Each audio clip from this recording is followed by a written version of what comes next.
আপনারা যারা বাংলার বাড়ি প্রকল্পে টাকার অপেক্ষায় রয়েছে, আপনাদের জন্য এই ভিডিওটি হতে চলেছে একটি গুরুত্বপূর্ণ ভিডিও। দ্বিতীয় কিস্তির টাকা ইতিমধ্যেই ঢুকতে শুরু করলো।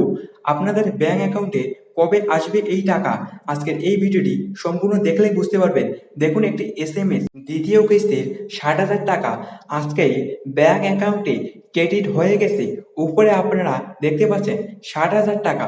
এই 60,000 টাকা আজকেই ব্যাংক অ্যাকাউন্টে ক্রেডিট হয়েছে বাংলার বাড়ি দ্বিতীয় কিস্তি।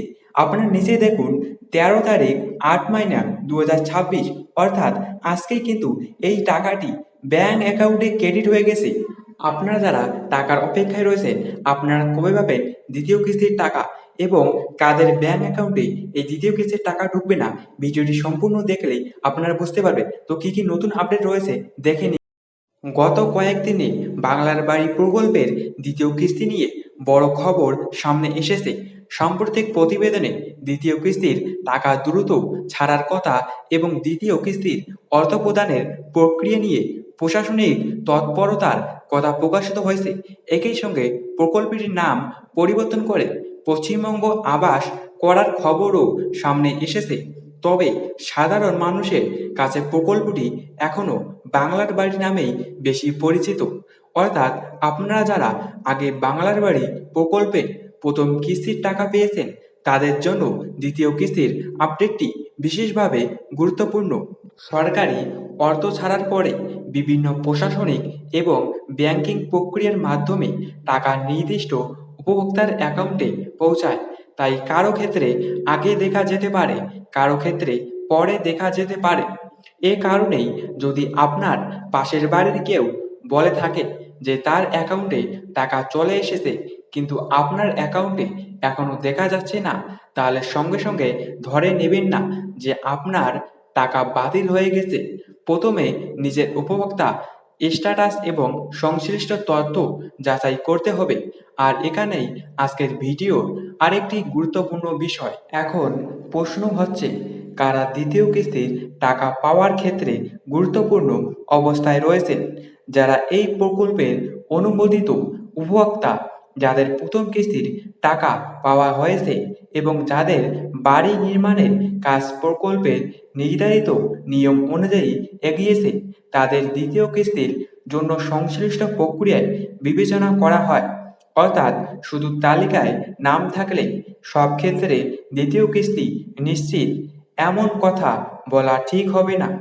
প্রকল্পের টাকা যে উদ্দেশ্যে দেওয়া হয়েছে সেই উদ্দেশ্যে বাড়ি নির্মাণ কাজ হচ্ছে কিনা, উপভোক্তার তথ্য সঠিক কিনা এবং প্রশাসনিক যাচাই সম্পূর্ণ হয়েছে কিনা, এই বিষয়গুলো গুরুত্বপূর্ণ। পশ্চিমবঙ্গ সরকার বাংলার বাড়ি গ্রামীণ প্রকল্পের মাধ্যমে দরিদ্র এবং যোগ্য পরিবারের জন্য পাকা বাড়ি নির্মাণে আর্থিক সহায়তার ব্যবস্থা করেছে।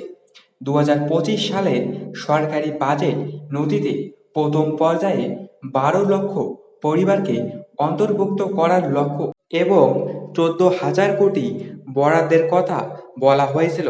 সেখানে প্রথম কিস্তি হিসেবে পরিবার পিছু 60,000 এবং পরবর্তী কিস্তির বিষয়টিও উল্লেখ করা হয়। পরবর্তীতে আরও পরিবারকে প্রকল্পের আওতায় আনার পরিকল্পনার কথাও বাজেট নথিতে বলা হয়েছিল। অর্থাৎ বাংলার বাড়ি শুধু একটি সাধারণ টাকা দেওয়ার প্রকল্প নয়, এর মূল উদ্দেশ্য হলো যোগ্য পরিবারকে পাকা বাড়ি তৈরিতে আর্থিক সহায়তা দেওয়া। এখন আসি সবচেয়ে গুরুত্বপূর্ণ বিষয়টিতে, বাংলার বাড়ি প্রকল্পের দ্বিতীয় কিস্তির টাকা সবাই পাবেন কিনা। এখানে মনে রাখতে হবে, শুধু তালিকায় নাম থাকলে দ্বিতীয় কিস্তির টাকা পাওয়া নিশ্চিত নয়। প্রকল্পের নির্দিষ্ট নিয়ম ও যাচাইয়ের ভিত্তিতে কারো টাকা আটকে যেতে পারে বা কিস্তি পাওয়া নাও যেতে পারে।